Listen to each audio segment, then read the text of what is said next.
everybody. Welcome to Economics with the Honorable David M. Walker. I'm Nick Palavita. I'll be your host for today.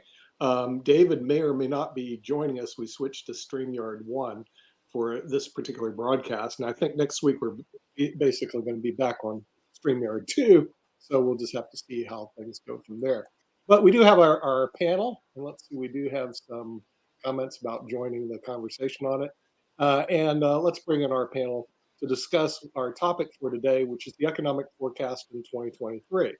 Now, with that, we hope to have Dennis Stearns, who's the chair of the Stearns Financial Group, who's done our economic forecast for the last 2 years on a special program to get the economic forecast for 2024. But with that, we have a person who does have a crystal ball. He actually is the chair of the Eid Foundation in the San Francisco Bay Area, a chess master by trade, and also an author of Chess for Dummies, which you can purchase on the Pod TV bookstore. Just go to podtv.tv, and our partnership with Amazon allows you to purchase the book. And with no further ado, we bring in Jim Eid, who will never change my mind, but you can probably change people's minds. It's an inside job. What? It's an inside job. Look below to change your mind. Really, you're going to change somebody's mind? Well, no, you got to do it. I'm going to do it? No, I don't think so. You got to change your own mind, Nick. I can't do it for you. Mud, buddy. It ain't going to happen. But we'll put a plug for your book. Thank you. From the Pod TV bookstore, and buy Chess for Dummies for the people that don't know how to play chess. Now, this person, I'm not sure if he knows how to play chess, but he's really good at IQ test. One of the top IQ performers in the world, actually. And we're going to bring in a Mega Society member. No one knows what that is. It's if you're like way above the top 1%, way above Mensa. We'll bring in Rick Rosner from the southern part of California. Yeah, I'm too lazy for chess. Chess is hard work.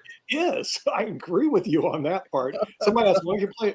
My brother, who's like an expert player, and I'm like a master, goes, why don't you play in tournaments again? I said, dude, it's a lot of work. Yeah. You know? And so the thing is, I said, I don't want to work that hard. When I was younger, I did, because I always wanted to get better. But as you get older, you get lazier and you just go, no. And then when you start thinking about high IQ people, hey, it's really great, but guess what? A low IQ person does the laundry just as good as a high IQ. Yeah, no, person.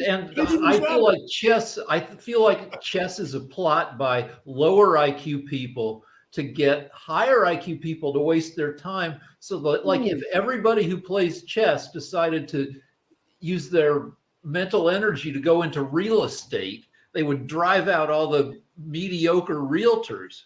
Right. Yeah, you're right. You found this out. It's a lot of work. And with this, we're going to bring somebody who also believes in hard work, a person who is one of the founders of the Pod TV network, none other than Kim Calhoun. Kim, welcome to Economics with David Walker. And I wasn't sure if David Walker is going to be on. He is going to be on. I see him backstage. All right. But with that, we're going to bring in two more guests from the Raleigh-Durham, North Carolina area. He's busy all the time, so I don't know if he's there. Well, Shaquille Latmer coming in from Australia. I'll just bring myself on, shall I? Okay. Bring myself on. I didn't know you had the power to do that. And then, of course, Mark Lee, who might be busy doing other I'm not things. busy at all. If you got a question for David, whenever he gets here. Well, David's going to be here as soon as I bring my last panelist on, which is Jatovi, who's the voice of the Carolinas. And with that, we're going to bring in the person who knows the most, a person who's going to try to keep our country from going bankrupt, which every time I brings it up, it's like deer in the headlight. And that is the Honorable David M. Walker, the former Comptroller General of the United States of America. David, welcome to your show. Good to be back. Yeah, well, we're going to be discussing economic forecast in 2023. I'm hoping to get Dennis Stearns on a future one. We were supposed to have a guest on this one, but I don't know. He's a professor, and so I don't know if he was able to make it. I don't think he's going to be able to make it today. You know how professors are; they're busy. But we're going to look at the economic forecast for 2024. We have an election year coming up. We have a country that has $34 trillion in debt. Bring that other thing back up, please. That looks fantastic. Oh, that comment? Oh, Shaq, I love you. Hi, Travis. Wait. Shaq, this is not a dating site. So please, Come on now. Right. We're trying to discuss serious business here. It's have Travis. a It's one of his $34 various billion business partners. Well, I do have to say I've actually fallen substantially out of love with David M. Walker. Normally, I would say I really like David M. Walker, but I've changed my mind about this because he is trying to save the US from bankruptcy, and I have a lot of bankruptcy lawyers. And we can pick over the carcasses and get some great assets. So I actually think it'd be good for the US to go bankrupt. Let our law firm take over. Let us pick over the carcasses. It'd be very profitable. So David, can I lobby you? Can I get you to change your mind and to help the US go bankrupt so the rest of us can pick over the They're carcasses? looking forward not to pay their debts in the next couple of weeks. But anyway, I hate to disappoint you, Shaquille, but we're not going to go bankrupt, but we're going to have to make major changes and hopefully sooner rather than later. But That's a restructuring. Okay. Well, maybe I can accept that if we could be involved. yeah. David, speaking of which, and I said I was going to bring it up, I didn't get to it on the news show, World Edition, everything, but there is a major airline that is in trouble because they had some issues with the way that they were constructed and everything. So I was just wondering, as a person that is in the Comptroller General space and has done the work in this industry, should we be regulating people like Boeing and folks like that? Because apparently there are some people that are like, I'm not flying a certain type of Boeing plane because of the issues that they have had and all along those lines. So I just wondering your thoughts around regulating particularly major industries like the train and the plane industry, because I did see that Boeing is in some hot water because of some things that were going on the way that their planes were constructed. Well, they're already regulated. The question is whether or not the regulation is effective or not. In many cases, you have self-certifications for things. And that particular company who manufactured the plane involved, I think, is having a big stock hit today. And it's my understanding there's only a couple of airlines that purchased that aircraft. I think it was United Airlines and Alaska Airlines, and they've been grounded temporarily in order to see what's going on. And keep in mind, it's a 737, but there are lots of versions of the 737, and there's only one version that's affected. I mean, for example, Southwest Airlines, I've got a good friend who's a pilot with Southwest. That's all they fly is 737s, but they don't fly the particular version that is subject to additional safety inspection right now. Look, let's talk a little bit about some issues. And, we had over 5% GDP growth in the third quarter of 2023. We don't know what the GDP number will be for the fourth quarter of 2023. But let's face it, I mean, a little over 5% GDP growth in real terms is impressive. There's no question about it. However, you also have to look at what was fueling that. And to a great extent, that was fueled by several things. One, it was fueled by pent-up demand for consumption post-COVID, where people wanted to start taking vacations and doing things that they hadn't done for a while. Secondly, it was fueled by a significant increase in household debt. A lot of these things that people did, they put it on the credit card. And thirdly, it was fueled by a significant increase in federal debt, if you will. And those things are not sustainable. So I'm really looking forward to see what's going to happen in the fourth quarter with regard to GDP. The other thing I'm interested in is what's going to happen with regard to inflation. The latest inflation number that we have is 3.1%. Most economists believe that it's going to tick up a little bit in December. We'll see. The numbers are supposed to be released on January 12th, as I recall. The Fed's primary responsibility is to maintain stable prices. 3.1% is way down from the 9.1% in June 2022, but it's over 50% higher than the 2% target rate.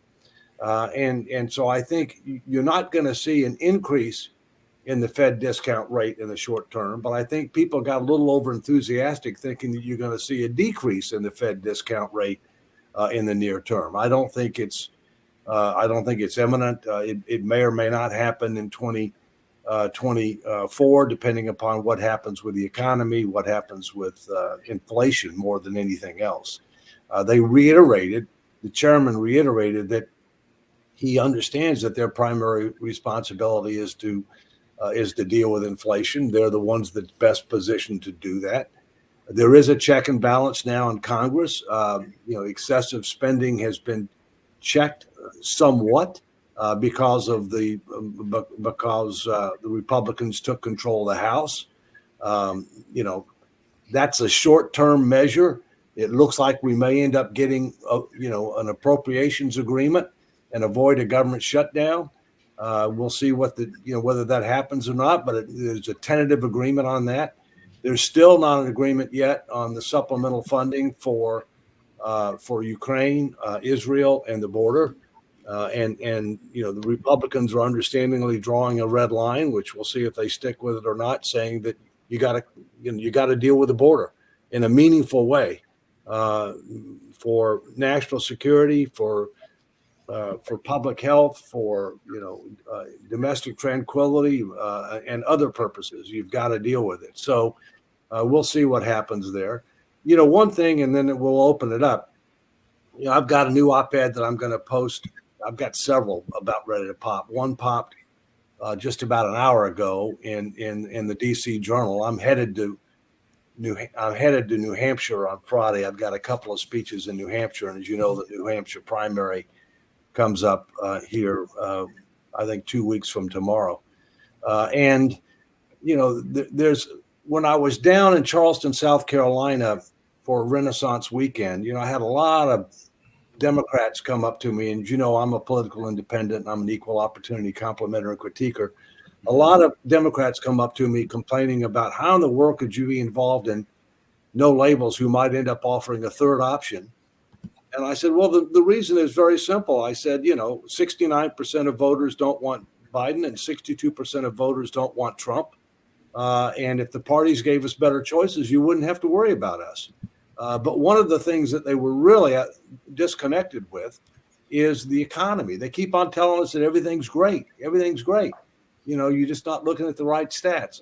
Well, let me just give you a few things off the top of my head, okay? Economic growth we've just talked about, okay? Most people believe it's going to moderate significantly. Inflation, yes, inflation is down from the peak of 9.1%, but it's still going up.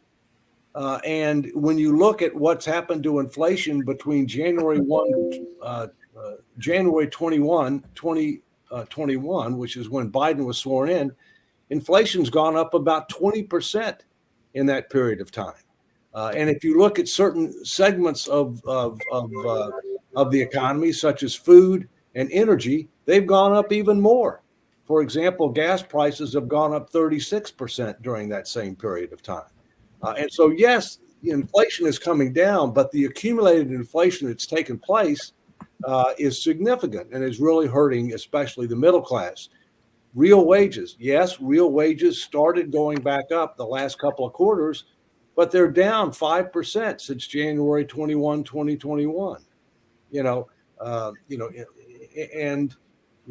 When you look at, a variety of other factors, it's not just a matter of where it is now versus where it's been. It's a matter of where it is now versus where it was and what's likely to happen. I'll give you one more off the top of my head. The S&P 500. The S&P 500 is up somewhat over 20% since January 21, 2021. But net of inflation, it's only up 3%. Whereas under Trump, and as you know, I'm not a Trump fan, okay, the S&P was up over 50%. And total inflation during the 4 years that he was in office was 9%. And so you have to understand where you are, where you've been, where you're headed, and how you compare. And that's where the disconnect is. Americans recognize where are they now versus where they were. And that's why you have a significant majority of Americans that rightly or wrongly say, I'm not better off now than I was January 21, 2021. And we'll see what happens over the next year. But those are just a few thoughts. Okay.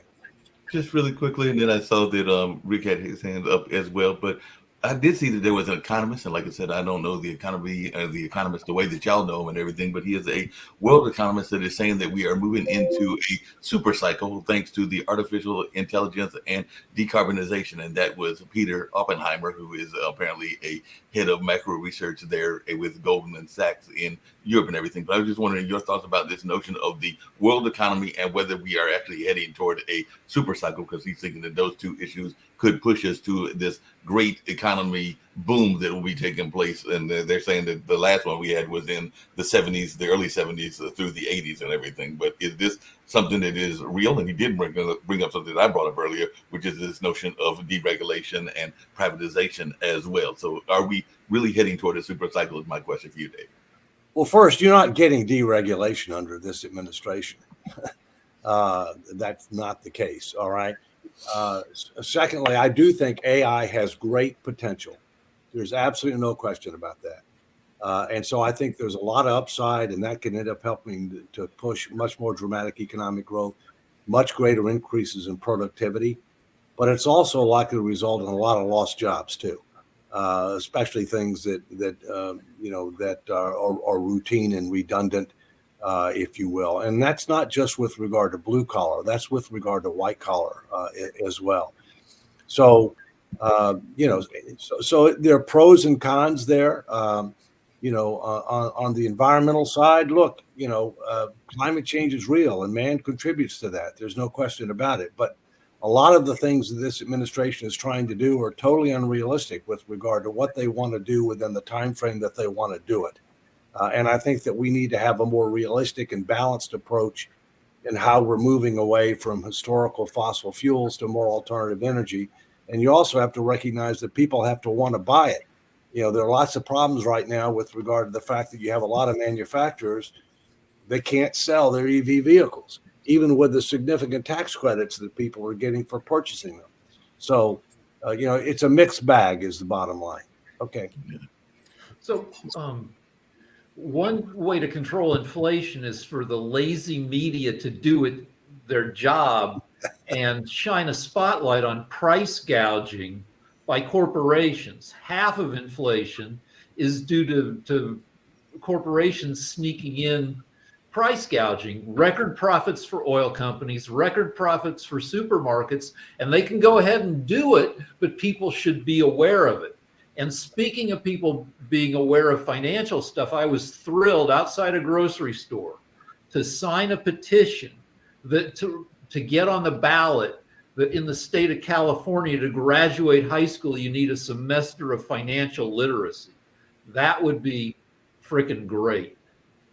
I agree with you, Rick. And there's, as you've heard me say many times, I think that you ought to be required to pass a course in financial literacy and another course in civic responsibility before you graduate from high school. Only 14 states require a course in financial literacy. Mine is one of them, the Commonwealth of Virginia. And I'm pleased to hear that California is trying to come on board too.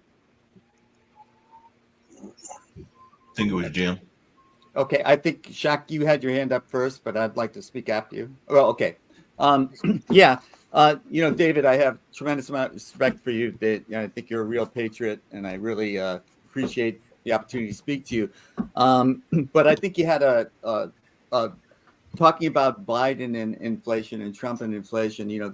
There was a COVID pandemic that was global in nature, and it broke down the global distribution system. And so the inflation hit around the globe. It did not hit just the United States. And it's something that the president couldn't control. So talking about the post-Biden inflation is really missing the mark. It's the COVID pandemic inflation that influenced the entire globe. And what we're seeing is that distribution system that was broken down has been rebuilt. And that is why we see inflation coming down to the levels. And yes, we can use numbers to tell nasty little lies. 3% is 50% higher than 2%, but it's way, way down. Yeah, sure. And it's sustainable. And I think it's sustainable because the global distribution system has been repaired. And that's the thing, independent of who's president of the United States. Yeah. And the U.S. economy has rebounded from this in a remarkable way. that has not been replicated around the world. The German economy has not bounced back like this. The British economy has not bounced back like this. Chinese economy has not bounced back. United States recovery has been remarkable, and it has not involved in a recession. And so I think the Fed raising the interest rates in response, which is a classic response to inflation, I agree, but it's usually because of an overheated economy, which was not true in this case. We did not have an overheated economy. We had a breakdown of the global distribution system. So now, when we can lower them without suffering, we're not trying to cool off the economy. None of that is mattered. So I think lowering the interest rates is in everyone's interest, because it will allow people to start small businesses again. It will help the economy overall. And to keep it artificially high is trying to artificially induce a recession. It makes no sense to me. I think it's let me jump in here, and then let's go to Shaquille. Well, first, let me tell you how this discussion got started. It got started because of unemployment statistics and people asserting that Biden has done the best job of any president in modern history in creating jobs. All right. James, I agree with you that COVID was the number one factor. I agree with you. And my comeback to them when they started with that was, have you ever heard of something called COVID? Because the fact of the matter is that most of the jobs that have been created since January 2021 are recovery of jobs that existed prior to COVID, not new jobs. And when you adjust for the recovery of jobs that existed past COVID, you go from 410,000 jobs being created a month to 100,000. Well, that's still good. I mean, 100,000 new jobs is better, but people try to end up distorting what reality. The other thing that happened, I agree with you with the supply chain. I agree we have recovered quicker than others. Totally agree with that. But the other thing that happened is we spent way too much money. We've wasted at least $1 trillion in what was spent, during all that we did with regard to COVID. At least $1 trillion. And the Congress was also following the so-called modern monetary theory that it doesn't matter whether or not you run deficits or debt, as long as you can borrow in your own reserve currency, unless and until you have excess inflation. Well, that was one factor that helped contribute to excess inflation. But you're right, the supply chain was another. I totally agree with that, right? So my only point is, let's be honest, okay? We have to look at where we are, where we've been, where we headed. And a good point that you mentioned, which I talk about all the time, is how do we compare with others? If you don't really know all of those things, you don't know how you're doing. However, let's footnote it with this and then go to Shaquille. We're more sophisticated than most people on these issues. Okay, there are other people more sophisticated than us, but we are clearly above average on these issues. The American people are not. And when the American people are looking at these issues, they're looking at it basically the way that Reagan did in his reelection. Okay, or as he did when he first got elected, I guess, too. Are you better off today than you were 4 years ago? And no matter what statistics we put out there, the American people will make a judgment on that based on their gut, no matter what the statistics are. And I think that's a reality, rightly or wrongly. I agree with that. Yeah. Okay. Shaquille. Well, I'll address a couple of things. I'll just start with this. I find it very fascinating that people talk about the economy doing really well. And one of the reasons that they give for why the economy is doing quite well is the stock market's doing well. But when Donald Trump was the president, everyone would say the stock market is not an indicator of the economy, or the economy is not the stock market. So I think there should be some level of consistency there. But let's just come back to inflation, because that's something that I think is a more fascinating issue. The majority of the world, the Western world, had a problem with not hitting inflation targets. They were trying to get to 2% and they couldn't do it. And this was a problem for at least a decade, maybe even 15 years that I'm aware of, where central banks kept saying this.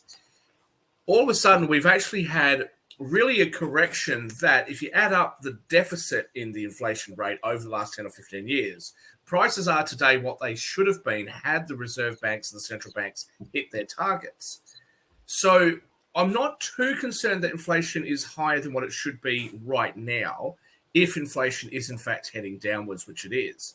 When it comes to the US economy, though, I'm actually concerned about, and this might sound counterintuitive, about how strong the US economy appears to be right now. When you're investing in a market, especially if you look at macroeconomic investments, you look at what's going to grow more relative to something else. So if I think that the US economy is going to grow by 20%, that's really fantastic. But if I think that the rest of the world is going to grow by 30%, I'm going to short the US market and invest in the rest of the world. This is the problem that I'm using extreme numbers there, but this is the problem that I think the US is going to face coming into the future, which is that the rest of the world has lagged the US, but that's not going to last forever. At some point, those other countries are going to start catching up and they're going to experience higher rates of growth. And of course, the problem that I think is going to happen is that the everyday American's not going to understand the reasons for this. And it's going to become a political issue. The Republicans did this or the Democrats did that, instead of that these are just natural cycles that happen within the economy. So I do think that that's going to be a significant issue coming up. A couple of other issues that were brought up there. I know, Dave, you're talking about us in relation to being more sophisticated, but I think from a country perspective, I think the United States tends to feel like they have a level of understanding of worldwide economics that I don't think many Americans actually do. No, and I think that causes American foreign policy to sometimes miss the mark.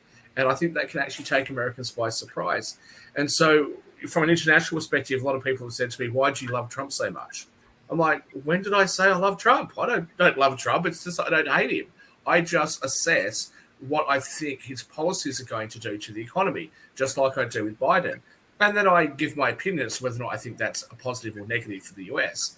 But because I'm not going to take a strong stance one way or another, and why would I? It's not my country, right? Because I won't take a stance one way or another, people have always put me in this like extreme right-wing kind of perspective. What I think there's a problem with that is that people forget to look at these other issues that are affecting the economy, that are affecting people. You know, the people that, like me, who identify as being libertarians. You know, there are some clown libertarians out there that would suggest that healthcare isn't a responsibility that anybody has, or that education isn't a responsibility that any of us have. Fine, if that's your opinion, no problems. But would you really like to live in a country where children from poor parents don't get an education, or people that are poor don't get healthcare? Those are not the sorts of countries we'd like to live in. So I think that there's a balance, and that balance has been missed because of the extreme polarization of the political sides in most Western countries today, not just the US. So my wife and I met with our accountant. We both lost our moms in the last couple of years, and we inherited some income streams. And we go through all this and add it all up. And the accountant says, well, that puts you in the 22% tax bracket. And I'm like, that's freaking ridiculous. That is crazy low. Where taxes are at a 60, 70-year low, which, you know, is good for us, but we shouldn't have to. That means we can't afford to pay for a lot of stuff, and we shouldn't have to rely on the Congress being full of a bunch of yahoos who can't get anything done to hold down spending. I mean, that's what's happening, that nothing gets passed. And so less gets spent, but that's eventually going to be a disastrous way to run the country. Well, Rick, Yeah, but modern monetary theory is even worse, is it not, Rick? Rick, Where the government just spends whatever the hell they want and has the Fed buy up the debt of the Treasury, and this just gets into a vicious cycle. Which Right, was but we need some discussed in non-yahoos to get on and figure out how these Either or. well, that's largely what happened during COVID. Largely what happened during COVID is the government spent a huge amount of money, over $6 trillion dealing with COVID. And most of that was financed by the Federal Reserve. So we basically were self-dealing in our own debt rather than paying market interest rates. that and several other things that we've talked about, supply chain disruption, et cetera, resulted in excess inflation. And so we are where we are, but we've got to recognize that in order to put our finances in order, we're going to have to adopt pro-growth policies, but you can't grow your way out. The math doesn't come close to working. Yes, we're going to have to reform social insurance programs to make them solvent, sustainable, secure. We're going to have to reprioritize and reduce projected discretionary spending, including defense. And we're going to have more revenues. You're going to have to do all of those things. All things have to be on the table, but all things aren't equal. And most Americans, by a significant majority, believe it's probably 2 to 3 to 1 spending constraint to revenues, but you got to have both. And the sooner we do it, the better off we're going to be. And one of my arguments is now we have this tentative agreement on appropriations and spending for fiscal 2024, which we're already into over 3 months, and we still haven't agreed on it yet. Okay. But we need to couple that with this fiscal stability, debt commission, sustainability. I don't give a damn what you call it. We need to couple that agreement with something like that so we can actually start treating the disease. We have fiscal cancer. All right. We need to aggressively treat it. And it's going to take a special mechanism that engages the American people, the facts, the truth, the tough choices, sets the table for an up or down vote. And so I'm hoping that they will come to that recognition, because we cannot continue to do what we're doing and ignore the reality that will result in a not bright future for Americans if we don't. So Jatovi's had his hand up for a while, and I think Kim has too. One thing I think, and Dave, I love having you on here because it's always fun talking to you. One of the things that you have brought up, which, and I will stress in every show, is about honesty.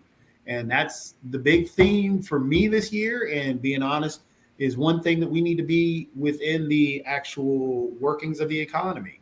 One of the things that we keep doing, and I think Jimmy called it a logical fallacy, but also we cannot keep trying to sell that White House and the white picket fence. And we do that by saying, are you better off now than you were 4 years ago?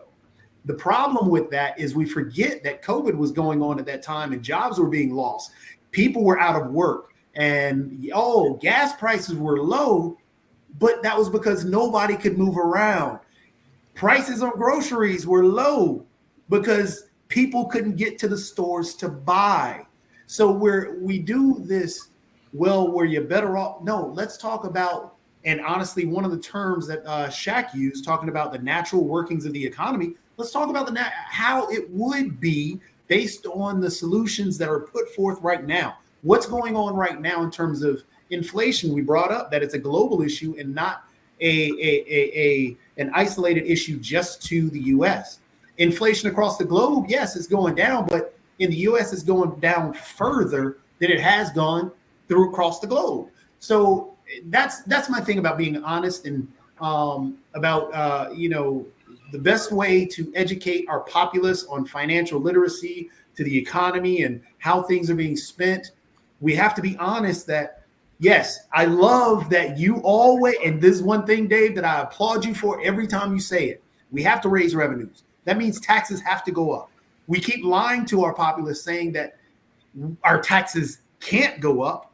And so when we do the whole, are you better off now than 4 years ago? The first thing that pops up, but one of the things that pops up, taxes were. Well, taxes, we have to raise them if we're actually going to work our way out. It's part of one of the ways that we're going to work our way out of this deficit that we keep putting ourselves into. So I always applaud you when you bring up, yes, we have to raise more revenues. We'll call it revenues, call it whatever. Yes, taxes have to go up. Well, the real question is how much, in what form, and when. All right. But let me not deceive anybody. I mean, the problem is primarily a spending problem, but not exclusively. We are spending well in excess of the post-World War II historical average as a percentage of GDP, and it's going up rapidly. We are taxing somewhat less than the post-World War II historical average as a percentage of GDP. And so the gap is growing, all right? So we need to bend the curve down on spending, and we need to bend the curve up some on revenues as a percentage of GDP. If we can get economic growth at a reasonable level, then we can end up reducing debt to GDP by growing the denominator faster than the numerator. But the people out there who tell you that we can grow our way out of this problem would fail math. The numbers don't come close to working. But here's the problem. We now have a republic, which is a representative democracy, that is not representative of nor responsive to the general public. We have a disproportionate amount of Republicans that are on the far right. We have a disproportionate amount of Democrats that are on the far left. A vast majority of the country is in what I would call the sensible center, center right, center left. That's probably where we are, okay? That's where the solutions are. When you look at the margins in the House and the Senate, they're so close that every election is about control. You don't want to give the opposition a win, and so we end up getting frozen. If we were doing well, being frozen's not bad. But if we're not doing well and things are getting worse with the passage of time, I'm talking about financially, fiscally. I'm not talking about short-term numbers, structural. I'm talking about the structural. Then it's terrible. So we need to be honest. Here's the word that I use, Chovy. It's called integrity. Unfortunately, there's a big integrity deficit when you're talking about politics. On both sides. I can't When do you the talk about both sides. politics in the US, I say US media, and there's a lot of focus on from the abortion, immigration, race relations, education disparities, etc. How often do you guys watch CNN and Fox or any of these other channels, and they actually have a proper conversation about the economy? I mean, what I think would be positive for the US economy and what Jim thinks is positive for the US economy may be completely different things. But why not have that conversation? Jim was gracious enough to invite me to his show where we talked about healthcare. And I was a little bit concerned because I didn't really think I knew very much about healthcare. But, Jim, I've had 4 government people from 4 different countries contact me to ask me for my opinion on their healthcare systems as a result of that show. They've looked me up on LinkedIn, and I said, look, I was just shooting from the hip, just giving my opinion. I'm not an expert in this field. But this is the thing. People aren't talking anymore. People aren't actually having conversations about what can we do to actually fix the issues. And I think the US is going to have that issue with nobody really being prepared to talk about the economic issues that face the United States and what can it do, which is going to be positive, what may not be so positive, and also some tough decisions. Sometimes you have to put up with a little bit of pain. Think about Japan, for example, that had to go through a very high inflationary and then deflationary period, but they now have one of the world's strongest economies. Think about for those people who, on my side of the political aisle, will say government needs to get out of the way. We shouldn't have central planning. We shouldn't have government, too involved. Otherwise, you'll end up with, socialist Venezuela and not have any toilet paper. That's a great argument, but why not focus on South Korea? South Korea had a government that said, look, we need to do something, and if we don't force local businesses to buy steel, then we can't have a steel industry, etc. So they actually controlled that for a period of time, and now South Korea, earnings per capita, etc., South Korea is doing really well. So that's something that worked for them to build them into a position of strength, and now there's a distinct lack of government control there. Now they let entrepreneurs do their thing.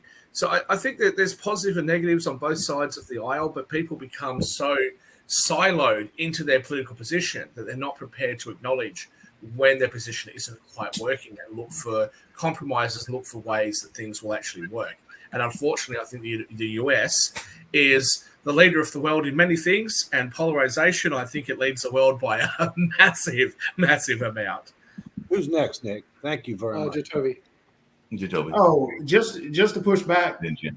Yes, we're on an economic show, but there are other things that are, as you said, issues. It's plural. Economics is just one issue. The issue around women's rights is another issue. The issue around equity and inclusion, diversity, equity, and inclusion. That's another issue. There are a plentiful things that we need to work on, and that's the sad thing about this the 118th Congress, which hasn't passed really anything. It's been, it's pushed out the least amount of laws, the least amount of. I think they've only done 29 laws. But that Jacoby, that's part of the gridlock, okay? Because yes, and I completely agree with that's part of the gridlock and that's part of the problem. yeah, But look if at we can get out and if we can begin to negotiate and get out of that right now, I agree with Shat and I agree with you in terms of that gridlock issue. A lot of that isn't really a two-way. Hey, this side, both sides do it. It's actually more so one side than the other because more so one side is in charge than the other. I gotta get the dogs. They're running wild. I think if your government can't actually pass laws, that's probably a positive thing. Yeah, that we can agree to disagree about that, You have Jack. to understand this. But You have to understand this. Let me finish. sure. Sometimes things will get passed in one house and the other house won't take it up. And let's take an example. The House of Representatives passed a border security and immigration bill as one of the first things they did in early 2023. But the Senate has refused to take it up.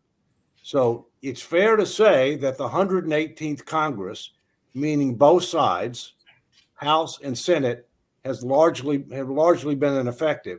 But that doesn't mean that things haven't happened. The problem is they don't want to work together to get things done. So let's see what happens as part of this appropriations process, because that's a must-pass bill. Right. It was And Jim I Trump. think I'm against this false equivalency because right now a moderate Democrat can get elected. A moderate Republican cannot. The push to the far right is one side only. It's not on both sides equally. When we have people like Marjorie Taylor Greene being appointed to important committees, something is wrong. We have to have people. I grew up in New England. The Republicans and Democrats worked together. There were no crazy Republicans that we knew of. In Massachusetts, we elected Republican governors, even though there was a Democratic-controlled House and what the Assembly. And what we can say right now is this gridlock is primarily due to the MAGA hat wearers and the voting in people who are Trump supporters. And once they start losing enough elections, we'll get sane Republicans elected again. If we can get moderate Republicans again, this gridlock will end. Just a moment, Dave. The people that used to work across the aisle, like Joe Biden, for example, were prominent. They were common. And we've lost that ability now, and we've lost it because of the MAGA hat wearers. Thank you. All right. First, let me say that I'm not a Trump fan, and by no means am I MAGA. All right. And you're right in your first statement that there aren't, that the MAGA element wing of the Republican Party is part of the problem. That's why I'm saying it's far right. But don't kid yourself. The far left is in charge of the Democratic Party right now. We can agree to disagree on that. Hold on. He's the moderate. Biden's the moderate. I'm an honorary. That's not moderate. The far left is not a moderate. No, Biden's not far left. Hold on. Let me finish. I'm an honorary Blue Dog Democrat, which is moderate Democrats. I'm an honorary Main Street Republican, which is moderate Republicans. Those two are much smaller than they've ever been. Okay? Much smaller than they've ever been. The numbers speak loudly. Both parties have gerrymandered to maximize their position, to minimize competition. All right. That's true. I'm one of the national co-founders of No Labels. We founded the Problem Solvers Caucus, 64 members, 32 Democrats, 32 Republicans. They try to work together, but the leadership is too far right and too far left, and in many cases don't Not want to true. compromise. That's You know? not true. Oh, It's it is. too far I'm right. here, Jim. I'm here. You're not. It's too far right. I agree, but Joe Biden is not far left. One He's a last thing. moderate. One last thing. One last thing. I just can't. The Joe let you say Biden that I know, hold on. The Joe Biden that I know was center left. He was not far Yeah. left. But you're forgetting what was done. All right. Clyburn from South Carolina brokered a deal to give Biden the nomination. And I here's agree. what the deal was. Okay. The deal was Biden was in 4th or 5th place Yeah, I know. I remember. going into South Carolina. The deal was we will make you the nominee if you agree to take the left agenda. If you agree to follow the left agenda of Bernie Sanders, Elizabeth Warren, AOC, hold on. No. It's a fact, okay? It's not a fact. Democrats will even admit it was a fact, all right? No, And it's so not a what fact. happened is Bernie Sanders didn't get elected, and Bernie Sanders' policies are not in place. Bernie Sanders is the far left. I'll give you that. They're not now. I would agree with you because there was a change of control in 2023. No, I agree with We'll you. have to agree to disagree on that. And I Okay. don't care where you are or where I am. That's not the fact. Well, I'm telling you where the American people are, and they don't like you. I'll go after I Rick. agree. Rick. All right. So one problem is the angry, lazy 24-hour news channels propping up a-holes in government. If you could wave a wand and make Fox, CNN, MSNBC go away, there'd be a certain amount of healing. And an associated problem is the major part of the job for many people in Congress is fundraising. 20 hours a week legislating or sitting in the House, and 20, 25, 30 hours a week going into a separate office building and cold calling people and begging for money. And a lot of the people who are okay with that aspect of the job are kind of a-holes who suck at a lot of at actually getting things done. Well, that's why you need campaign finance reform, but that's going to take a constitutional amendment. And we need it.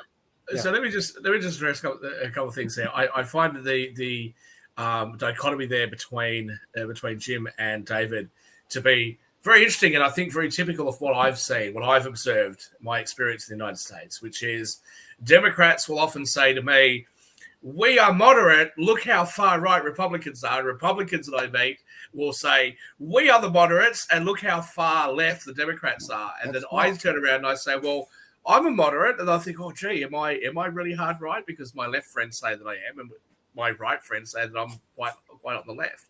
I think this is the real issue here, is that if you actually set aside the labels of everything and you actually look at what we call the extremes on both sides are saying, on the progressive left, you have a lot of people that are saying this is bullshit. We can't afford to pay our bills.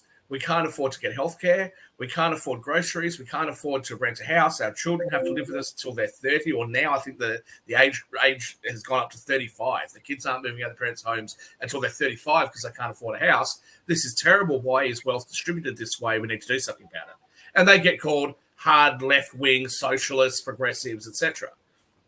On the right, you have people that are being labelled MAGA extremists. But when you actually sit down and talk to a lot of the people that, would fall into that category, a lot of them don't have particularly extreme views in my experience. A lot of them are saying, look, we're struggling over here. We're trying to work, and we have all these issues. We have all the, governments is working against us, and now they want us to use these special pronouns and do all this other stuff, and I can't keep up with it. All I want to do is, I'm a mechanic. I want to work in the car factory. I want to, be a welder or do whatever it is that they're doing. And I think that that's where the big disconnect is. There's a massive disconnect between people that have a bit of an education, understand how government works, and the working class that aren't living in that world, that aren't actually focused on race, sexuality, gender, all that sort of stuff. They're just trying to live their lives. And I think that there's people on both sides of this aisle that feel very attacked. And when somebody with charisma and a big personality appeals to that group, there's a big part of that group then that gets together and then becomes labeled as progressive leftists or MAGA Republicans. And the big question for the United States is, what's going to happen in 2028? Whether Trump wins or doesn't win the next election, he's unlikely, I would hope anyway, he'd be unlikely to contest the 2028 election if he loses, and if he wins, of course, he can't contest that election. What does the future look like for both Republicans and Democrats? It should be positive because you should have some young blood on both sides. But what are the arguments going to be? What are the issues that they're going to be standing for? And as you've talked about, David M. Walker, we have this, or you guys have this massive issue with your Medicare trust funds running out of money, your Social Security trust funds running out of money. And this is coming live in the next 1, 2, 3 election cycles. So who's actually going to be up there and who's going to have proper conversations and articulate a proper plan forward? That's why you have to have two things. You have to have this commission that I've been advocating for, which has a major responsibility for citizen education engagement, the facts, the truth, the tough choices, where we are, where we've been, where we're headed, how do we compare to others. Everything is on the table, but not everything is equal. Then be able to come back and make a package of recommendations, guaranteed up or down vote, can't be filibustered in the Senate. And there are bills in both the House and the Senate that embrace that. The speaker's for it, and it ought to be part of this budget appropriations deal that they're working on now, because the people are way ahead of the politicians, and the people are where the answers are. Not Hey, Dave. Yeah. Dave, I just want to push back on something you said earlier, and actually, I have, like many people on this panel, a great deal of respect for you and all along those lines. But there is, you mentioned the brokering deal and the brokering deal that came from South Carolina. I've heard that brokering deal conversation before and everything. But ironically, and this is actually what Shaquille may find interesting as well, there is a number of people that have actually pushed back against Representative Clyburn because they felt that they was a part of the deal that they did not get. Because there are a number of people that are in the quote unquote, and I did use it in the air quotes for a reason, a reparations movement, that are upset because they feel that Clyburn was supposed to actually push for reparations and all along those lines. And that's actually the left that is actually pushing against Clyburn and not the right, because they are feeling that he is not doing what he was supposed to have done according to what they felt was a brokered deal, similar to what you were talking about and everything. So Yeah, it'll that's be interesting to see how it plays out, because there are a number of left that are quite upset at him. That's my understanding. By the way, I got this information from representatives of the DNC in South Carolina. Well, of course. Of Yeah. course, that's true. But your conclusion that the Bernie Sanders policies are being implemented is wrong. Whoa, Jim. All right, let me just say one last thing. We're going to have to agree to disagree. I'm talking about in 2021 and 2022. I'm not talking about now. I totally agree with you now. They're not being implemented now because they can't be implemented now, because you now have a divided House. And let me reinforce, I'm an independent. I'm center right. I'm fiscal conservative, social moderate. I think the country's in the middle. Our elected representatives are not, or at least not enough of them. Okay. Yeah, and this is where we disagree. I still say a moderate Democrat can get elected, a moderate Republican cannot.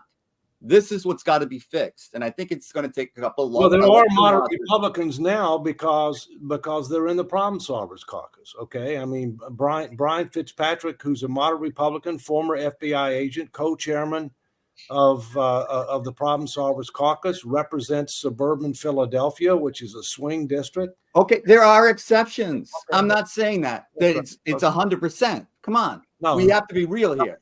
Nothing's 100%. But the fact of the matter is that the primary people are getting primaried if they're moderate. Yeah, that's right. Yeah. So, this is what's got to change. On both sides. Yeah. Well, yeah, You that's need both this- sides you need- equivalency is what I'm objecting to. It's not the same on both sides. If you are a moderate Democrat, you don't get primaried by someone further to the left and lose. You do on the Republican side. When that changes, we'll have moderates on the right and left again that work across the aisle again. We This just has got we to don't change agree. on the Republican side. Put it of out, the House. Jim. We don't agree. Okay, we do not Jim, agree. AOC threatened to primary moderate Democrats. Many of the squad members have threatened to primary moderate Democrats. But they don't win. Yeah, but All we right, should let's reserve get on these the comments economics. for We're not supposed to be politics. talking about this. Yeah. Well, this is the economic show. We Yeah. can reserve this for Yeah. world politics, Yeah. which is on Tuesday and Thursday live at the Yeah. network. Coming up on the on economics, we're going to be bringing in Dennis Stearns, who is a multi-billion-dollar money manager, to go over the economic forecast. We also have on deck the president of the National Center for Financial Education, and he's going to be on our future shows probably this month. And then we also have a professor at University of Maryland, a professor of economics. So they're all going to be showing up on this network in the going future. In the meantime, we want to stick with the economy because politics is a big conversation, and we'll bring in Rick Rossner. Rick. All right. So we talk about how AI is going to kick our asses, but what nobody is honest about is that technology has already been kicking our asses. We have a ton of jobs. Unemployment is super low, but the jobs are sucky. The jobs technology has helped strip out the economic benefits of a lot of jobs. Take a look at being an Uber driver. That's a fake job. That's a job where if you factor in all the costs, you might not even be making minimum wage. And jobs like that have been made possible by disruptive technologies, and all the profits from this disruption go to the frickin' tech oligarchs. Mm-hmm. Yeah, basically a winner-take-all economy, which seems to be heading. I think Jatovia is up now. He's driving Uber right now to make a living. You live in the dream. So, tell us how we're going in Uber, Jatovia. Well, honestly, Jim, just to point out, Rick is correct on the AI and the way the AI is going to change a lot. And that's another thing we have to be honest about. They're already dealing with self-driving cars. Yeah, it has a problem right now. However, once that gets nailed down, bye-bye Uber driver. That's what the future looks like. There's a lot of stuff that's going to lean heavily on AI, computations, data. Data has been the big business that everybody has kind of ignored until now, because data within itself, honestly, everything that we use that's free is grabbing your data so they can sell your data and make any search or anything that you receive, be it YouTube, Facebook, email, doesn't matter what you're on. Once you jump on the computer, it knows what you're doing, and it's trying to basically send you information around that. And people are waking up to that fact and understanding that data, computers, AI, that's the future. That's big business. And that's where the economy needs to start angling towards, because, yeah, you can create a robot to do anything. Yeah, so Hey, we're Jatovia, just really quick, I know received we're a winding text down message and the other everything. day. I received a text message the other day. I have a. We're at the hour, I think. Yeah, that's what I'm going to say. We're at the hour. I just want to know if Jatovia's dog had an opinion, because apparently the dog was trying to give. That's why I'm in the car right now, because